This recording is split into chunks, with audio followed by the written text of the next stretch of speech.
Everyone knows the blockbusters and Oscar winners, but hidden just below the surface are stories that slip through the cracks.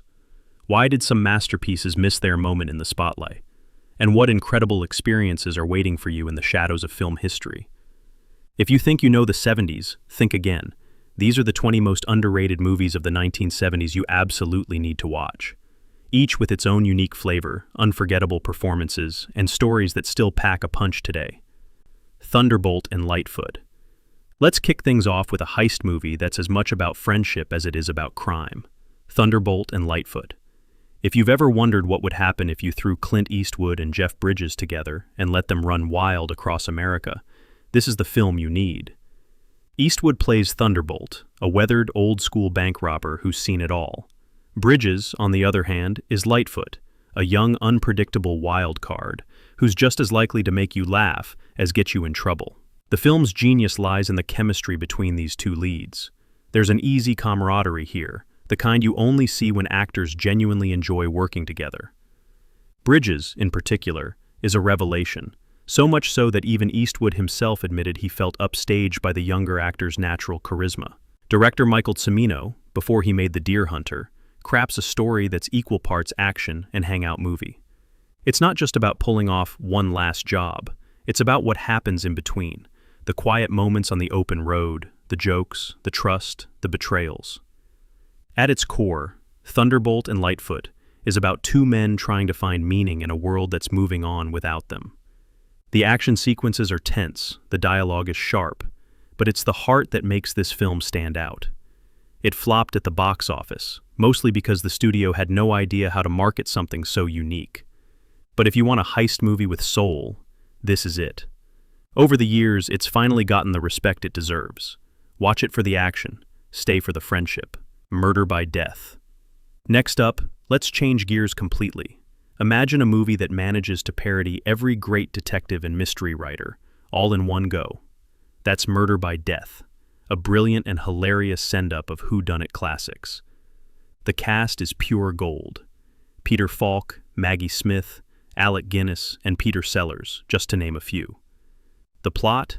5 legendary detectives and their sidekicks are summoned to a mysterious mansion to solve a bizarre crime that keeps twisting and turning at every corner. What makes Murder by Death so much fun isn't just the clever plot or the spot-on parodies. It's the sheer commitment of the actors to the bit. Peter Sellers, channeling a Charlie Chan-type detective, delivers comedy gold in every scene. Alec Guinness, usually the epitome of gravitas, goes all in as a blind butler, proving he can do slapstick just as well as Shakespeare. The film never takes itself seriously, not for a second, and that's what makes it work. What's wild is that even the cast didn't know if it would succeed. Peter Sellers was so sure it would flop that he bought out his share of the profits, only for the movie to become a sleeper hit, making over $30 million in the US alone. The movie holds up better than most comedies from the era, partly because it's so self-aware and just plain fun. It's a must for anyone who loves a good mystery, or a good laugh. The Silent Partner. Heist movies come in all shapes and sizes, but few are as sharp and surprising as The Silent Partner. On the surface, it seems like a straightforward thriller. A mild-mannered bank teller figures out he's about to be robbed, and decides to outsmart the criminal by hiding most of the money for himself. But that's only the beginning. What follows is a cat-and-mouse game that's less about explosions and more about psychological warfare. Plummer, best known for playing charming gentleman, is absolutely chilling as the ruthless thief. He's cold, calculated, and every moment he's on screen feels loaded with menace. Gould, usually the guy cracking jokes, plays it completely straight, and you can feel his character's anxiety grow as the stakes keep rising. Director Daryl Duke and screenwriter Curtis Hanson keep things tight and tense, never letting the story slip into cliché. There are no cheap thrills, just smart writing, strong performances, and a real sense of danger. Over time, The Silent Partner has gained a reputation as one of the best thrillers of the decade, a film that rewards close attention and rewards repeat viewings. If you're tired of loud, mindless action movies, give this one a shot. It's proof that sometimes the quietest people in the room are the ones you should fear the most. Scarecrow. Some movies feel like lightning in a bottle. Scarecrow is one of them. Here you get Al Pacino and Gene Hackman, both at the peak of their powers, thrown together in a bittersweet road movie that's more about soul-searching than shootouts. Hackman plays Max, a tough ex-con with dreams of starting fresh, while Pacino is Lion, a goofy but lovable drifter, just trying to make it to Detroit to see the child he's never met. What sets Scarecrow apart is its tone. It's quiet, melancholic, and refuses to rush. Director Jerry Schatzberg lets scenes breathe, allowing the characters to reveal themselves slowly. The film isn't interested in big drama. It's about two broken people stumbling towards something like redemption, clinging to hope in a world that's lost its patience for dreamers. Pacino himself called this the best script he'd ever read, and Hackman has said it's one of his favorite performances. Commercially, the film was a disaster. Audiences weren't in the mood for something so slow and introspective, but critics adored it, and it won the top prize at Cannes. If you want a movie that lingers long after the credits roll, that makes you feel for its characters in a deeply personal way, Scarecrow is one to put at the top of your list. It's a reminder that sometimes the quietest movies say the most. Sleeping Dogs. For our next entry, let's jump to New Zealand for a political thriller that helped launch not only a Hollywood career, but a national cinema. Sleeping Dogs is the film that introduced the world to both Sam Neill and director Roger Donaldson. The story centers on Smith, a man recently separated from his wife, who finds himself swept up in a violent revolution he never asked for. What makes Sleeping Dogs such a revelation is how it borrows the tension and scale of European political thrillers, then grounds everything in New Zealand's unique landscape and history. Donaldson based the film partly on real-life political upheaval, pulling details from history and giving the movie a sense of authenticity that's hard to shake. The action is visceral, the stakes feel real, and there's a sense of danger lurking around every corner. For New Zealand, this film was a big deal.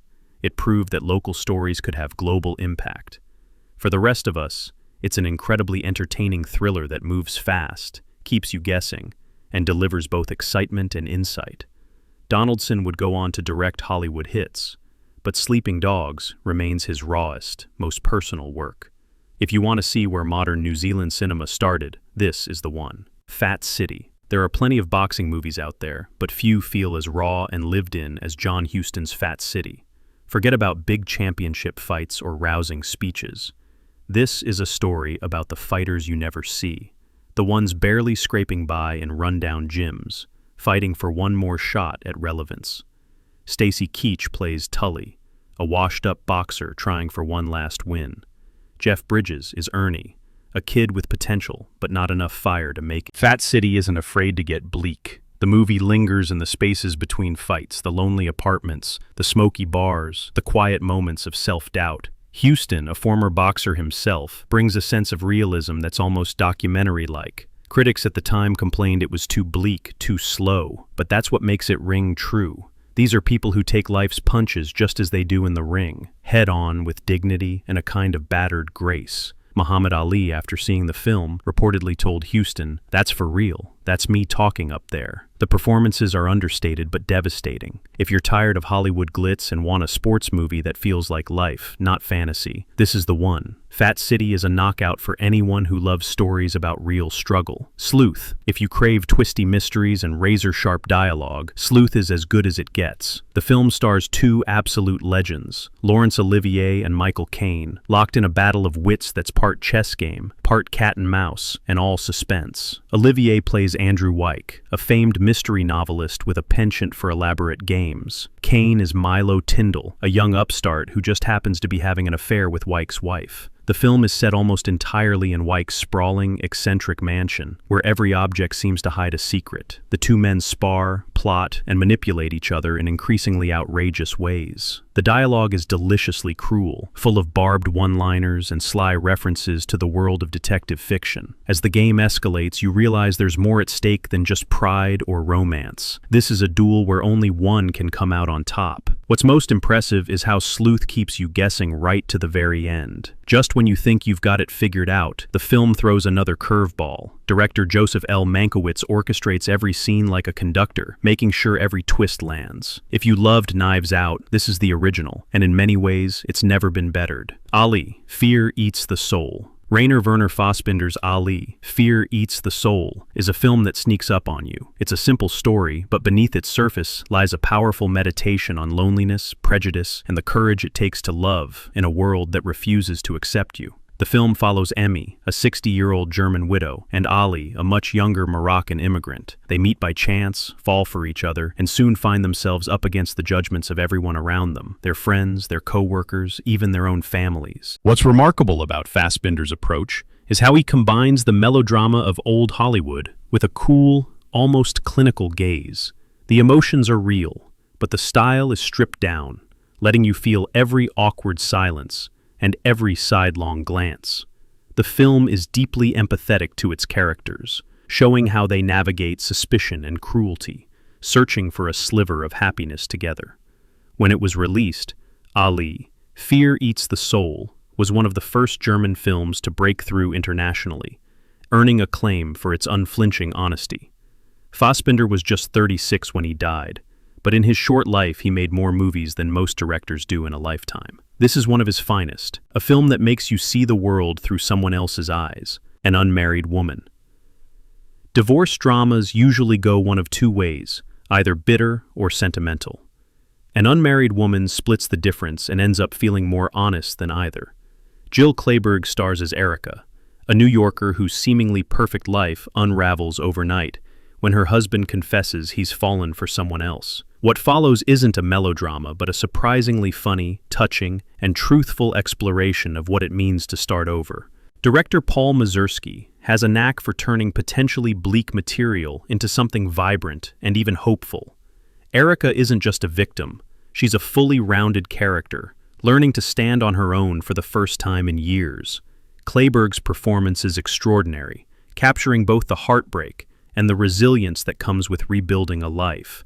She earned an Oscar nomination for her work, and the film itself was nominated for Best Picture. What makes An Unmarried Woman resonate is its refusal to tie everything up neatly. Erica's journey is messy, full of false starts and awkward moments, but also small victories and new connections. It's a story that still feels fresh today, a portrait of a woman finding her own way in a world that keeps trying to define her.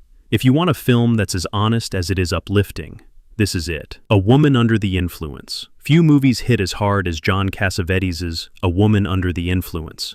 It's a film about love, marriage, and the strain of mental illness, but it refuses to offer easy answers or pat solutions. Gena Rowlands gives one of the greatest performances ever put on film as Mabel, a wife and mother struggling to hold it together as the pressures of family and society close in around her. Peter Falk, as her devoted but overwhelmed husband, matches her beat for beat. The making of this film was a battle in itself. Cassavetes had to remortgage his house to finance the project, and Falk chipped in some of his Columbo money to get it finished. When it was finally done, no one wanted to distribute it. Cassavetes carried the reels himself from theater to theater, begging people to give it a chance. Only after Martin Scorsese intervened did the film find an audience. What's on screen is raw, unfiltered emotion. Rowlands and Falk make you feel every high and every crushing low. The film doesn't sugarcoat the difficulty of loving someone who's struggling, but it never loses sight of their humanity. It's one of the most honest films ever made about marriage, mental health, and the impossible standards we set for ourselves and each other. The Onion Field. Crime dramas often focus on the chase, the courtroom battles, or the big shootout. The Onion Field takes a different route. It begins with a seemingly routine traffic stop that spirals into violence and then, instead of focusing on the crime itself, follows the devastating aftermath. James Woods is ice cold as Greg Powell, a manipulative criminal who pulls a police officer into a nightmare that doesn't end with survival. It only begins there. What sets this film apart is its refusal to play for cheap thrills. Director Harold Becker gives us a chilling, almost procedural look at how trauma and guilt can destroy lives long after the headlines fade. The surviving officer's life unravels quietly, painfully, as everyone around him fails to help. The film exposes the flaws and failings of the justice system. Trials drag on, appeals pile up, and the wounds never really heal. The Onion Field is a movie that leaves you haunted, not satisfied. It's not about justice, it's about consequences, and how some wounds can't be patched up by the system. Woods and Savage give performances that stay with you, and Becker shoots the film with a cold, clear eye. If you're in the mood for something intense, this is one of the decade's best. Harland County, USA. Documentaries don't get much more immersive than Harland County, USA. Barbara Koppel's Oscar-winning look at a miners' strike in Kentucky isn't just a history lesson. It's a raw, intimate portrait of a community fighting for survival. The camera drops you right into the middle of the action, following the miners and their families as they face down armed guards, corporate stonewalling, and the relentless grind of poverty. What's remarkable here is how Koppel lets her subjects speak for themselves. There's no narration, no heavy-handed message, just real people, caught in an impossible situation, refusing to give up.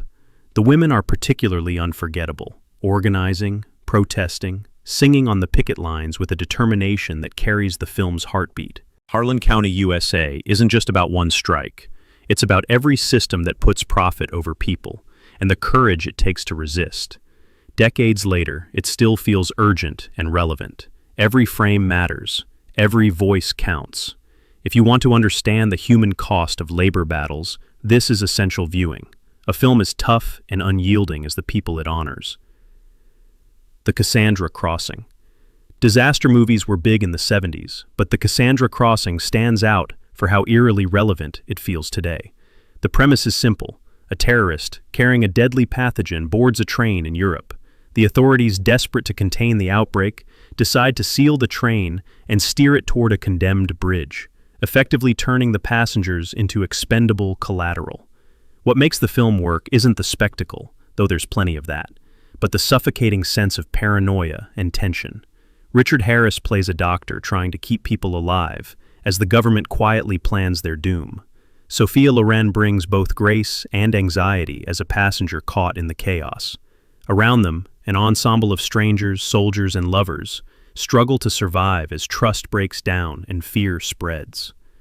Director George P. Cosmatos infuses the film with a sense of dread that's hard to shake. Every decision, every rumor, every glance carries weight. The Cassandra Crossing isn't just about disaster. It's about what happens when institutions stop caring about individuals and when survival itself becomes political. If you want a thriller that feels a little too close to home, give this one a watch. Mikey and Nikki. On paper, Mikey and Nikki looks like another gangster movie. In reality, it's something far more raw and intimate. Elaine May wrote and directed this story of two lifelong friends, Peter Falk as Mikey, John Cassavetes as Nikki, wandering the city at night, talking, fighting, and trying desperately to outrun their past. There's no glamour here. Instead, May gives us a messy, heartbreaking look at male friendship and betrayal. The chemistry between Falk and Cassavetes is off the charts, sometimes funny, often sad, always unpredictable. The film is less about mob politics than about the ways we hurt the people we care about, sometimes without even realizing it. What's most striking is how real it all feels. Scenes stretch out awkwardly, conversations linger long past comfort, and the ending lands not as a big twist, but as an inevitability. Mikey and Nikki isn't interested in easy answers. It's a confessional, a last gasp, a portrait of two men whose time is running out. It didn't get the love it deserved when it was released, but it's become a cult favorite for anyone who likes their crime movies with a side of heartbreak. The Hireling. Sometimes the most devastating films are the quietest ones.